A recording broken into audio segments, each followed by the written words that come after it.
រៀបឆ្នាំតែជុតយើងតាមខេត្តđôngបូនមកនេះសុទ្ធឈុតនឹងពីខ្យល់មកឌីសនីបាទ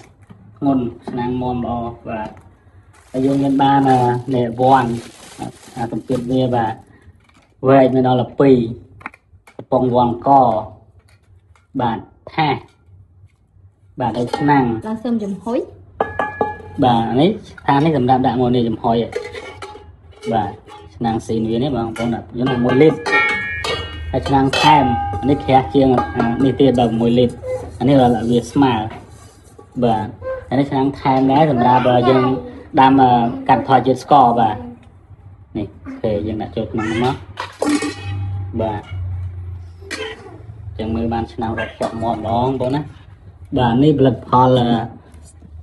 brand Disney Italy បងប្អូនណាស្អាតមុខងារច្រើនបាទ multi function ប្រកិតសរុប15មុខងារបាទ model វា DS 450នេះ model ទៅចេញថ្មីចុងឆ្នាំ2025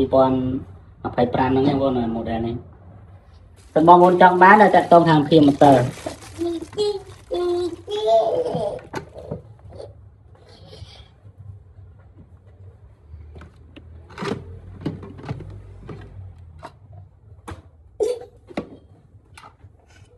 ក្រាស់មុំ